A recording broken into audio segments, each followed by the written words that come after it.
Students இப்போ இந்த வீடியோவில் நம்ம பார்க்க போகிறது 10th மேக்ஸ் எக்ஸசைஸ் நம்பர் 3.13 இருக்கக்கூடிய தேர்ட் சம் தான் ஓகேங்களா பாருங்க if the roots of a minus b x square plus b minus c x plus c minus a equal to 0 are real and equal then prove that b commas a comma c ஓகேங்களா ஆர்டரை பார்த்துக்கோங்க a comma b comma சின்னு கொடுக்கல b comma a comma c are in arithmetic progression அப்படின்னு கொடுத்துருக்காங்க so இதே ஆர்டரில் நம்ம இதை அரித்மெட்டிக் ஏபிஐ எடுத்துக்கிட்டோம் அப்படின்னா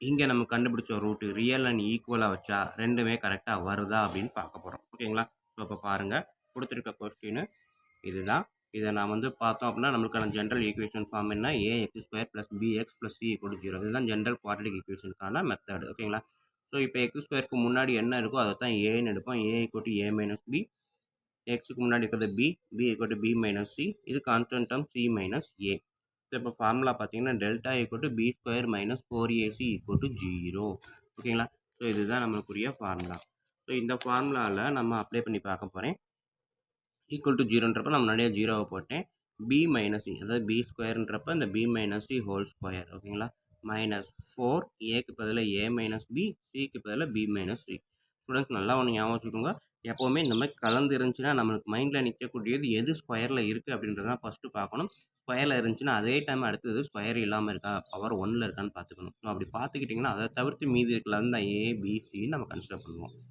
ஸோ இப்படி நான் எடுத்து எழுதிட்டேன் பி ஸ்கொயர் மைனஸ் 4ac இப்போ a minus b whole square formula படி இதை பிரித்து எழுதுகிறேன் ஏ மைனஸ் பி ஹோல் ஸ்கொயர்ன்றப்ப a square minus 2ab plus B square so a இருக்கிறதுல பி இருக்கிறதுனால b square minus 2 into b c plus C square ஓகேங்களா so next இந்த மைனஸ் அப்படியே இருக்குது இந்த 4ஐ உள்ளே மல்டிபிள் பண்ணுறேன் 4 into a 4a 4 into b 4b minus அப்படியே தான் இருக்குது சி மைனஸ் ஏ அப்படியே இருக்குது ஸோ நெக்ஸ்ட் ஸ்டெப்பில் இதை மட்டும்தான் ப்ராசஸ் பண்ண போகிறேன் இந்த மைனஸு உள்ளே மல்டிபிள் பண்ண போகிறேன் ஓகேங்களா so minus 4a into c minus 4ac minus 4a into minus a so இந்த மைனஸோடு சேர்த்து தான் எடுக்கிறேன் மைனஸ் 4a இன்ட்டு ஏ அப்போ மைனஸ் 4a இன்ட்டு ஏ ஸ்கொயர் ஓகேங்களா ஸோ இந்த மைனஸ் இங்கே வரும்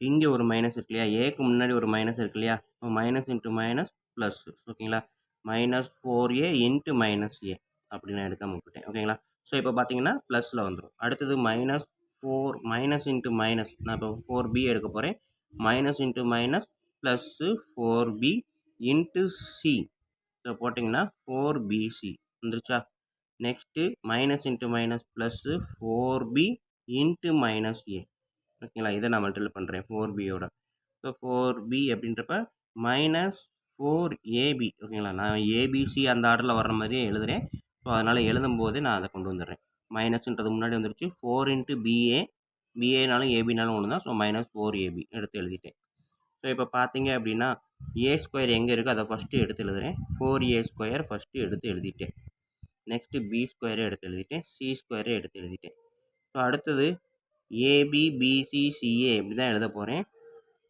ஏபி எங்கே இருக்குது இங்கே இருக்குது மைனஸ் 4ab ஸோ எடுத்து எழுதிட்டேன் அடுத்தது பிசி பாருங்கள் மைனஸ் 2bc இங்கே ஒரு ப்ளஸ் 4bc இருக்குது so minus 2bc plus 4bc என்ன வரும்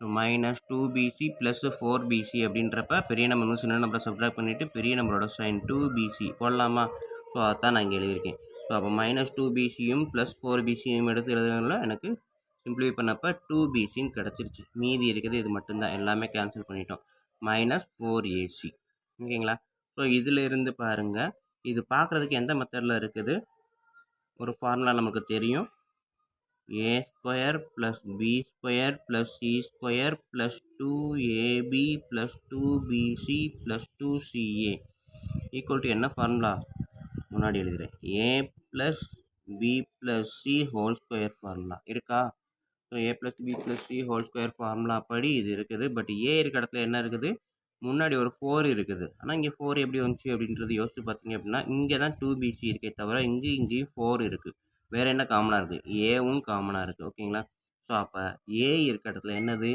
2a அப்படின்றத மைண்டில் வச்சுக்கணும். ஓகேங்களா? ஸோ அதான் நெக்ஸ்ட் எழுதும்போது 2a ஹோல் ஸ்கொயர் அப்படின்னு எடுத்து எழுதிருக்கேன். ஓகேங்களா? ஏன்னா எல்லாமே பி ஸ்கொயர் சி ஸ்கொயர் அப்படியே இருக்குது. ஏ ஸ்கொயருக்கு மட்டும் இங்கே 4 முன்னாடி இருக்குது. அதே மாதிரி ஏ வர இடத்துல எல்லாம் 4 தான் இருக்குது. நம்மளுக்கு ஆன்சரில் எல்லாமே 2 தான். பட் ஏ வர இடத்துல 4 இருக்குது.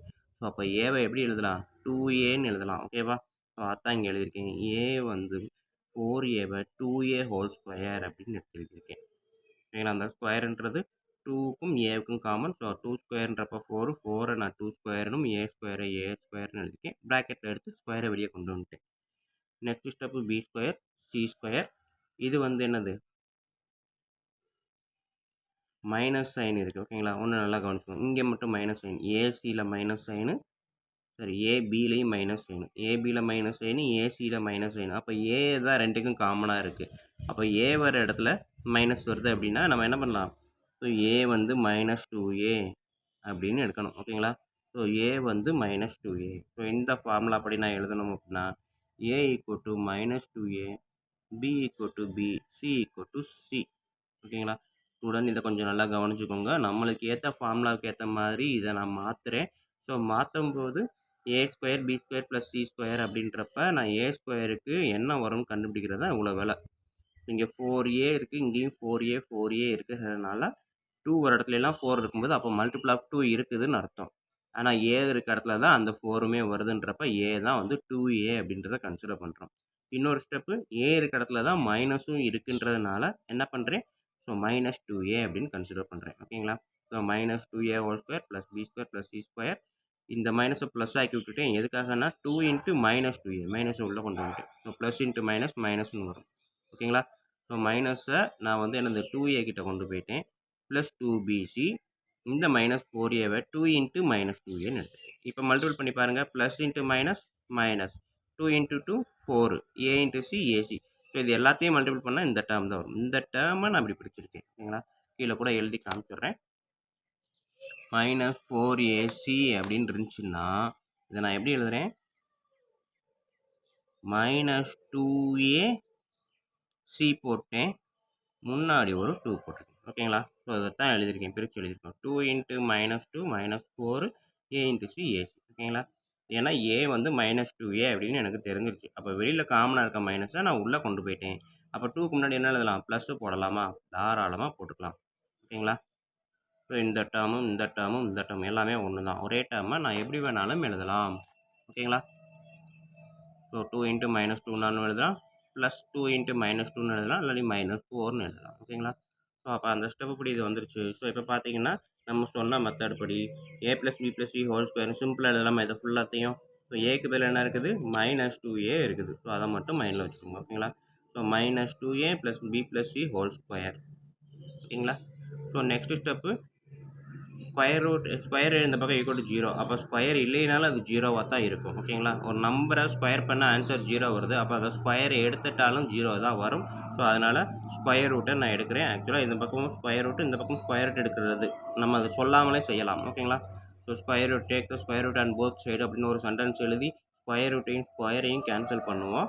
0 ஸ்கொயர் 0 தான் ஸ்கொயர் ரூட் எடுத்தால். ஸோ அப்படின்றப்ப -2a + b + c = 0. அப்போ b + cன்றப்ப இந்த -2a இந்த சைடு வரும்போது +2aவா வருமா? ஓகேவா? ஸோ +2aவா வரும். ஸோ இதோட நம்ம நிப்பாட்டிக்கலாம். நம்மளுக்கு இதில் ஆரம்பத்தில் ஒரு சென்டென்ஸ் ஒன்று கொடுத்தாங்க. என்ன அப்படின்னா b, a, c are in AP அப்படின்னு ஒன்று கொடுத்துருக்காங்க. ஸோ அப்போ ஏபியை பொறுத்த வரைக்கும் அடுத்தடுத்த நம்பருக்கு இடையில உள்ள டிஃப்ரென்ஸும் சேமாக இருக்கணும். இப்போ பிக்கும் ஏக்கும் இடையில உள்ள டிஃப்ரென்ஸ் பாருங்கள், second term minus first term. இதுதானே நம்ம கண்டுபிடிப்போம். டி = டிஃப்ரென்ஸு அப்படின்றது D = second term minus first term equal to second term third term minus second term. ஓகேங்களா? C minus A. இது டிக்கான ஃபார்முலா இது. ஓகேங்களா? ஸோ இப்போ பாருங்கள், a - b = c - a. இந்த ஏவை ஈக்குவல்ட்டுக்கு அந்த சைடு கொண்டு வந்தால் -a + ஏவாக மாறுமா? இந்த பியை ஈக்குவல்ட்டுக்கு இந்த சைடு கொண்டு போனால் -b + b மாறுமா? ஸோ இப்போ பாருங்கள், a + a = 2a, b + c. So 2a = b + c. AP அப்படின்னா 2a = b + c இருக்கணும். நம்ம கண்டுபிடிச்ச ஆன்சர் என்னது? 2a = b + c. ஸோ மேலே இருக்க ஆன்சரும் இங்கே இருக்க ஆன்சரும் equal. Therefore the given equation arithmetic equation அப்படின்றத வந்து என்ன சொல்லலாம், ஏபியில் இருக்குது அப்படின்றத நிரூபிக்கலாம். ட்ரூ பண்ணியாச்சு, ஹேண்ட்ஸ் ப்ரூவ்டு அப்படின்னு எழுதலாம். ஓகேங்களா? ஸோ இதுதான் ஃபைனல் ஆன்சர், ஹேண்ட்ஸ் ப்ரூவ்டு அப்படின்ட்டு. ஓகே ஸ்டூடெண்ட்ஸ், கொஞ்சம் இந்த சம வந்து ஒரு தடவை 2 தடவை திருப்பி போட்டு பாருங்கள், இல்லாட்டி வீடியோவை கூட திருப்பி போட்டு ப்ளே பண்ணி பாருங்கள். கண்டிப்பாக ஈஸியாக புரியும். நமக்கு இதில் ஒன்று கஷ்டம் என்ன அப்படின்னா, இந்த ஈக்குவேஷனை மாத்திரம் தான். இது கஷ்டம் கிடையாது. புரிஞ்சிட்டிங்க அப்படின்னா, எதுக்காக இதை மாற்றுறோம்னா, இந்த ஈக்குவேஷனுக்கு மாற்றினா தான் நம்ம இந்த ஃபார்மேட் கொண்டு வர முடியும். இந்த ஃபார்மேட் கொண்டு வந்தால் தான் ஈஸியாக சிம்பிளிஃபை பண்ண முடியுன்றதுக்காகத்தான் இந்த ஃபார்மேட்லேருந்து இந்த ஃபார்மேட்டுக்கு நம்ம பிரித்து எழுதியிருக்கோம். பிரித்து எழுதி இதுக்கு ஈக்குவலாக வந்துருச்சு, அப்போ இதை இப்படி எழுதலாம் அப்படின்னு நம்ம மாற்றுறோம். ஓகேங்களா? இதை மட்டும் லைட்டாக அண்டர்ஸ்டாண்ட் பண்ணுங்க. ஒரு 1க்கு 2 தடவை பார்த்தீங்க அப்படின்னா கண்டிப்பாக எந்த ஒரு விஷயமும் நம்மளுக்கு ஈஸியாக புரியும். நம்மகிட்ட பொறுமை மட்டும் பார்க்கணும். ஓகேங்களா? பொறுமையாக 1க்கு 2 தடவை பார்த்தீங்க அப்படின்னா எதாக இருந்தாலும் நம்மளால் முடியும். கண்டிப்பாக பண்ண முடியும், புரிய முடியும். ஓகேங்களா? ஸோ புரிஞ்சுக்கோங்க. நெக்ஸ்ட்டு ஸ்டெப்பு அழகாக நீங்களாகவே எழுதிடுவீங்க. ஓகே ஓகே ஸ்டூடெண்ட்ஸ், வீடியோ பிடிச்சிருந்தது, புரிஞ்சிருந்துச்சு அப்படின்னா கண்டிப்பாக லைக் பண்ண மறக்காதீங்க. இப்போ வாங்க நம்ம நெக்ஸ்ட்டு 4th சம் பார்ப்போம்.